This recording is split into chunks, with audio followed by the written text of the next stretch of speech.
kita tidak akan mengganggu program swasembada, sehingga swasembada pangan sama sekali tidak terganggu dengan apa yang direncanakan dibeli dari Amerika Serikat, karena selama ini baik itu gandum, soyabin maupun soyabin meal, kita juga import, tetapi tidak hanya dari Amerika Serikat, tetapi juga dari Australia, dari Ukraina, dan beberapa negara lain. Di tengah dua negara besar, Amerika Serikat dan China yang saat ini sedang bertarung, Indonesia punya kesempatan terbaik di sektor apa saja dalam sisi negosiasi. Kemudian yang terakhir dari Salma CNBC, ada dua pertanyaan Pak Menko. Yang pertama, apakah ada upaya diversifikasi pasar ekspor guna mengurangi ketergantungan terhadap pasar Amerika Serikat, meskipun dikatakan rasio ekspor Indonesia ke Amerika Serikat hanya sekitar 25%. Kemudian yang kedua dari Salma CNBC adalah bagaimana strategi pemerintah untuk melindungi sektor industri nasional yang berpotensi terdampak langsung oleh pengenaan tarif ini. Demikian tiga pertanyaan di sesi kedua. Mohon berkenan Pak Menko. Ya, jadi yang pertama dari WIBI Business Indonesia, khusus pangan kita melakukan import seperti yang saat ini sekarang dilakukan dari Amerika Serikat, yaitu kita import gandum. Kemudian yang kedua soyabin dan soyabin meal.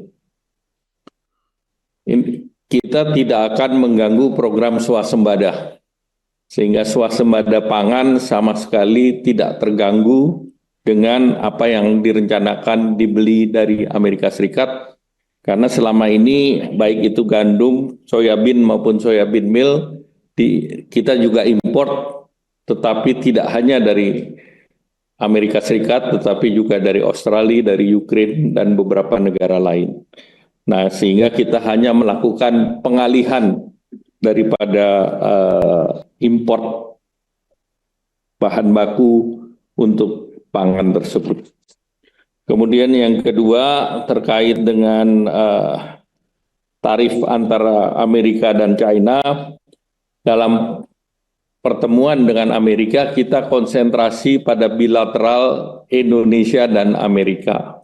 Nah, tentu dalam bilateral Indonesia dan Amerika yang menjadi perhatian adalah yang menciptakan lapangan kerja banyak, yaitu sektor garment, footwear, furniture, dan sektor perikanan. Sedangkan yang lain tentu terkait dengan elektronik. Ini kemarin ada elektronik yang dibebaskan dan ada elektronik yang belum dibebaskan. Nah, kita minta agar ini juga mendapatkan treatment yang sama. Sebagai contoh, HP itu sudah dibebaskan, demikian pula untuk semikonduktor, tetapi belum semua daripada consumer good elektronik. Jadi ini yang termasuk home appliance. Ini yang kita minta agar mendapatkan treatment yang sama. Nah, Indonesia sendiri mendorong bahwa kerangka kerjasama economic partnership ini yang nantinya akan menyelesaikan harmonisasi daripada tarif, baik yang akan diterapkan ke Indonesia maupun yang Indonesia terapkan terhadap Amerika. Kemudian yang terkait dengan pasar ekspor kita itu 10% ke Amerika. Sehingga tentu kita bicara dengan mitra lain, salah satunya tentu kita bisa meningkatkan ke EU, di mana EU kita akan segerakan supaya EU SEPA itu bisa diselesaikan. Kemarin kita dengan Eurasia juga kita punya target sampai dengan bulan Juni, dan kemarin dalam pembicaraan dengan Menteri Perdagangan Australia juga menyanggupi untuk menyerap produk Indonesia lebih besar. Kemudian juga dalam pertemuan tersebut, Indonesia juga mendorong agar aksesi CPTPP ditingkatkan. Karena dengan aksesi CPTPP, maka pasar Meksiko akan terbuka, pasar Inggris akan terbuka, dan beberapa lagi di negara Amerika Latin. Jadi tentu kita akan memitigasi penurunan ekspor ke Amerika akibat tarif yang lebih tinggi. Namun Indonesia optimis perundingan 60 hari diharapkan bisa mencapai harga nilai yang positif.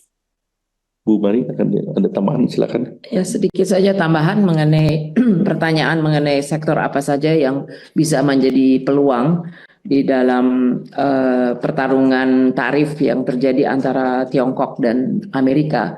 Sebetulnya proses itu sudah mulai terjadi sejak sebelum April 2, di mana sudah terjadi beberapa sektor yang mencari tempat lokasi baru untuk melakukan produksi maupun ekspor ke Amerika seperti garment, footwear, dan sektor-sektor yang padat karya. Dan sebetulnya pemerintah sudah sebelum April 2 pun mempunyai program untuk revitalisasi sektor padat karya dalam rangka menangkap kesempatan dan peluang untuk terjadi relokasi ini. Dan sudah cukup mendalam apa yang dilakukan untuk termasuk memfasilitasi investor-investor investasi yang akan masuk ke dalam sektor ini. Dan yang penting juga secara umum rantai pasok yang lebih terdiversifikasi, tidak terlalu terkonsentrasi dengan Tiongkok, itu juga akan menjadi peluang di mana Indonesia maupun karena Indonesia bagian dari kerjasama ASEAN dan kerjasama ASEAN dengan negara-negara seperti Korea dan Jepang dan juga Australia, itu berarti kita bisa mendiversifikasi rantai pasok kita yang akan lebih menguntungkan kita semua untuk bisa masuk ke pasar Amerika. Dan khususnya ada dua sektor yang rantai pasok yang masuk dalam isu security bagi Amerika yang berpotensi untuk Indonesia masuk, yaitu yang terkait dengan critical minerals dan semiconductor.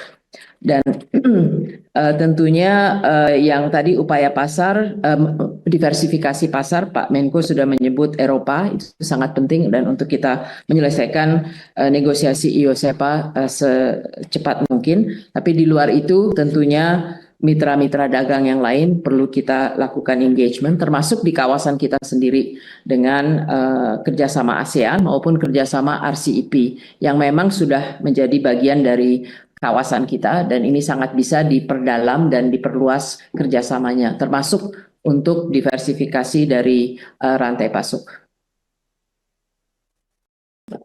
Baik. Oke, Pak Haryo silakan. Ya, baik Pak Menko, Bu Mari, Pak Thomas, izin bahwa jadi atas pertanyaan di sesi kedua bahwa bisa ditegaskan bahwa program swasembada pangan tidak akan terganggu dengan adanya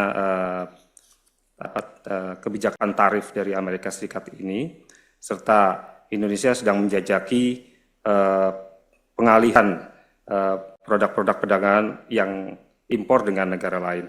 Kemudian tadi Bu Mari juga menegaskan bahwa pentingnya mengedepankan rantai pasok. Kemudian tadi ditegaskan juga bahwa ekspor Indonesia hanya sekitar 10% dan Indonesia sekarang sedang aktif untuk membuka pasar perdagangan dengan negara-negara lain di luar Amerika Serikat, IUSEPA, Eurasia, dan juga CPTPP. Demikian, mohon izin Pak Menko, apakah masih ada kesempatan di sesi ketiga?